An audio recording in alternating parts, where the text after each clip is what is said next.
Friends, welcome to my channel. ఈరోజు ఆంధ్ర స్టైల్లో పూర్ణాలు చేశాను. ఇవి వంట రాని వాళ్ళు కూడా ఈజీగా చేసుకోవచ్చు. పక్కా కొలతలతోటి చేసుకుంటే చక్కగా వస్తుంది, క్రంచీగా బాగుంటుంది. వీటిని నెయ్యిలోకి పెట్టుకొని తింటే చాలా బాగుంటాయి.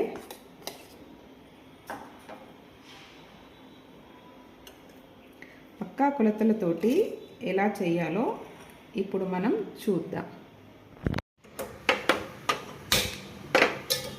ఒక గిన్నె పెట్టేసుకొని వాటర్ పోసేసుకుందాం. వాటర్ కొంచెం మరిగేదాకా వెయిట్ చేద్దాం. నైట్ నానబెట్టుకున్న శనగపప్పుని క్లీన్గా కడుక్కొని పక్కన పెట్టేసుకుందాం.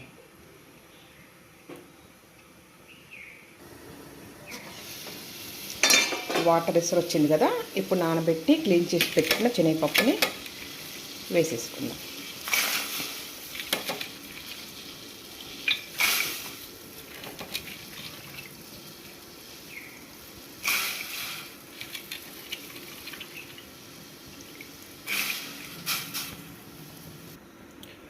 మూత పెట్టుకొని ఉడికించుకుందాం.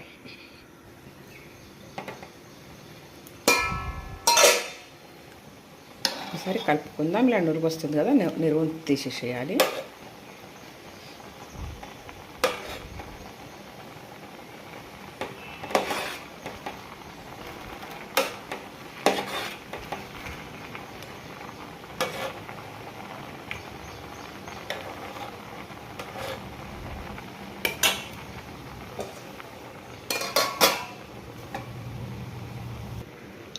ఒకసారి చెక్ చేసుకుందాం.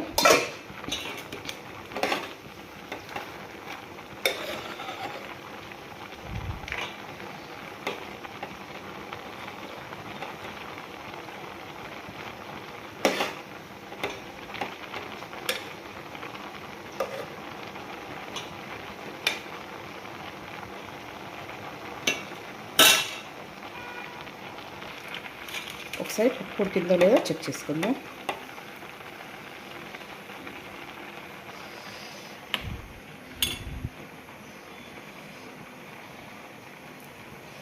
పప్పు ఉడికిపోయింది.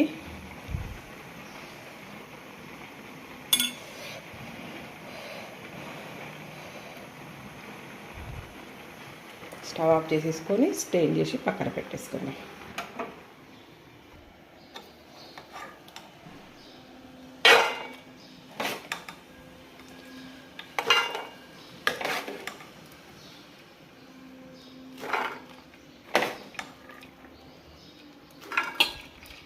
ఇలా స్టేట్ చేసి పక్కన పెట్టుకున్న పప్పుని చల్లారే వరకు వెయిట్ చేద్దాం. నైటే నానబెట్టుకున్న పప్పుని బియ్యాన్ని క్లీన్ చేసుకొని ఇప్పుడు గ్రైండ్ చేసేసుకుందాం. దోశపిండిలాగా తిక్కుగా ఉండాలి, అప్పుడే పూర్ణాలు చక్కగా వస్తాయి.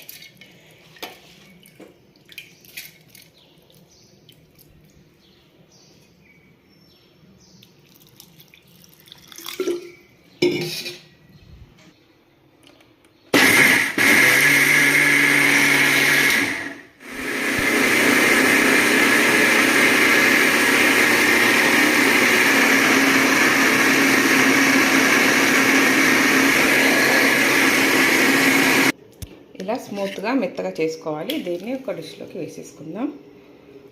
మొత్తం బియ్యాన్ని ఇలా గ్రైండ్ చేసేసుకొని పక్కన పెట్టేసుకుందాం. దీన్ని ఇలా గ్రైండ్ చేసేసుకొని పక్కన పెట్టేసుకుందాం. పప్పు అంతా చల్లారిపోయింది. ఇప్పుడు గ్రైండ్ చేసేసుకుందాం.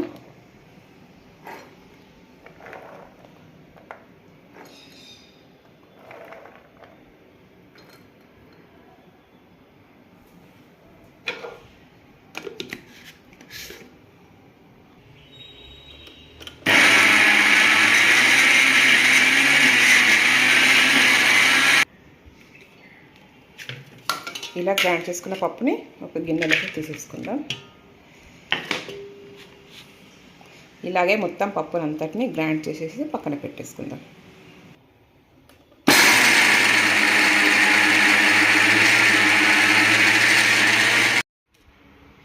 నేను ఈ గ్లాస్ తోటి 2 గ్లాసుల పప్పు తీసుకున్నాను.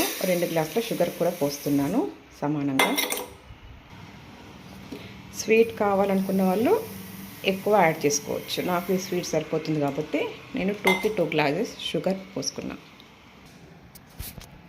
స్టవ్ వెలిగించుకొని గిన్నె పెట్టేసుకొని వాటర్ కొద్దిగా పోసుకోవాలి. షుగర్ ఆనకం రావాలి అంతే. ఎక్కువ వాటర్ పోసుకుంటే చాలా టైం పడుతుంది. షుగర్ ఆనకం వచ్చేదాకా వెయిట్ చేద్దాం. షుగర్ కరగడం మొదలయ్యింది కదా, మొత్తం కరిగి ఆనకం వచ్చేదాకా వెయిట్ చేద్దాం. షుగర్ ఆనకం వచ్చింది కదా, ఇప్పుడు మంట సిమ్లో పెట్టేసుకొని గ్రైండ్ చేసి పక్కన పెట్టుకున్నాం కదా పప్పుని షుగర్ ఆనకంలోకి వేసేసుకుంటూ కలుపుకుందాం. కొద్దిగా వేసుకోవాలి, అందరు పడుతుంది లేకపోతే. ఇలా కొద్దిగా మొత్తం పప్పుని వేసేసుకొని కలిపేసుకుందాం. ఇలా మొత్తాన్ని కలిపేసుకొని కొంచెం గట్టిగా అయ్యే వరకు స్టవ్ పైన ఉంచుకొని కలుపుతూ ఉండాలి, లేకపోతే అడగంటిపోతుంది. ఒక 2 మినిట్స్ దీన్ని ఫ్రై చేసేసుకుందాం. ఇది చక్కగా వేయించుకుంటే టేస్ట్ బాగుంటుంది. పూర్ణం ఫ్రిడ్జ్లో పెట్టుకున్న ఎన్ని డేస్ అయినా పాడవకుండా ఉంటుంది కాబట్టి ఇలా వేయించుకుంటాను నేను. ఒక 2 మినిట్స్ వేయించుకుందాం. పూర్ణం అంతా చక్కగా ఫ్రై అయిపోయి దగ్గరకు వచ్చింది కదా, ఇప్పుడు ఇట్లున్నప్పుడు స్టవ్ ఆఫ్ చేసేసుకోవాలి. చల్లారేసరికి ఇంకా కాస్త గట్టి పడుతుంది కాబట్టి పూర్ణాలకి వీలుగా ఉంటుంది. ఇప్పుడు స్టవ్ ఆఫ్ చేసుకొని కొంచెం నెయ్యి కూడా వేసేసుకొని ఒక్కసారి కలిపి చల్లారేదాకా పక్కన పెట్టేసుకుందాం. పిండి మొత్తం గట్టి అయిపోయింది కదా, ఇప్పుడు కడాయి పెట్టుకొని పూర్ణాలు వేసేసుకుందాం.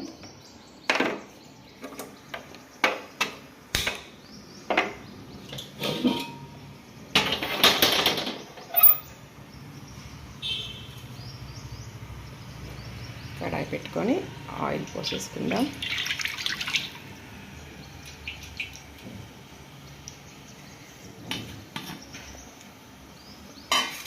ఆయిల్ వేడయ్యేలోపు గ్రైండ్ చేసి పక్కన పెట్టుకున్నాం కదా, పిండిలోకి సాల్ట్ కూడా కొంచెం సాల్ట్ వేసేసుకొని కలిపేసుకుందాం.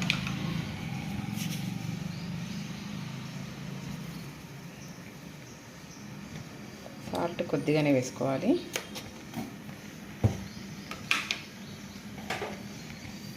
ఒకసారి మొత్తాన్ని కలిపేసుకుందాం.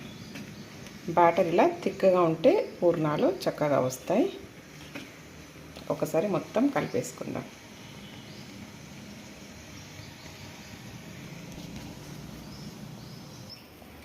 ఆయిల్ వేడైంది కదా, ఇప్పుడు పూర్ణాలను వేసుకుందాం.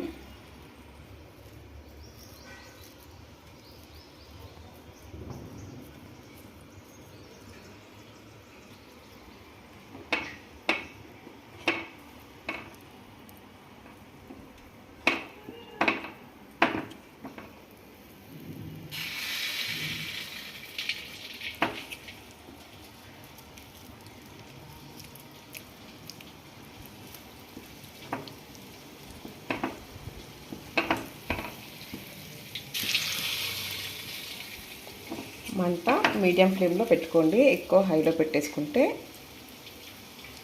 చక్కగా గోలవు కాబట్టి సిమ్లో మీడియం ఫ్లేమ్లో పెట్టేసుకొని ఫ్రై చేసుకుందాం.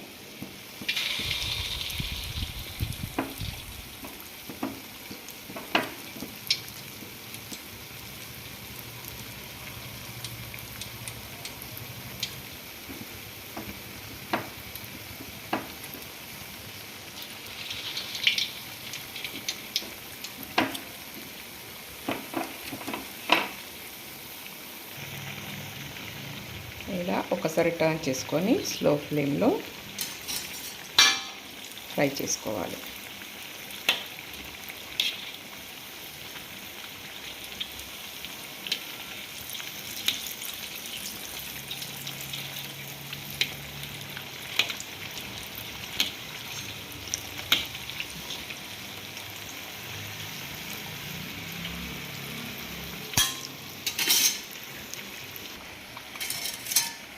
ఇలా ఫ్రై అయిన వాటిని తీసి పక్కన పెట్టేసుకుందాం.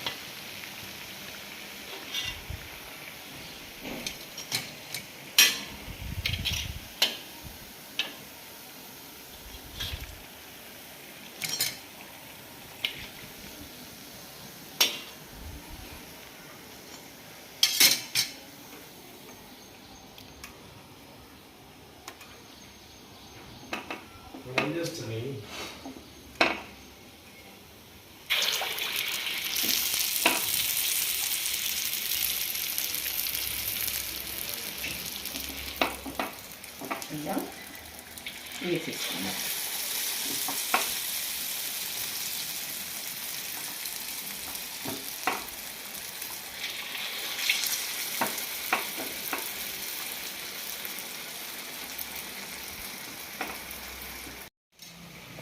ఇలా ఫ్రై చేసుకున్న వాటిని పక్కన పెట్టేసుకుందాం.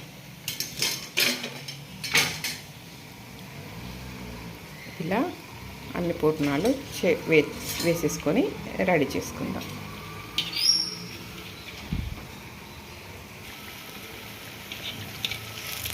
ఇలా అన్నింటినీ చక్కగా వేసేసుకొని ఫ్రై చేసేసుకోవాలి. ఇలా మెల్లిగా టర్న్ చేసుకోవాలి, లేకపోతే పూర్ణం అంతా బయటకు వచ్చేసి ఆయిల్ అంతా పాడైపోతుంది. కాబట్టి జాగ్రత్తగా టర్న్ చేసేసుకోవాలి.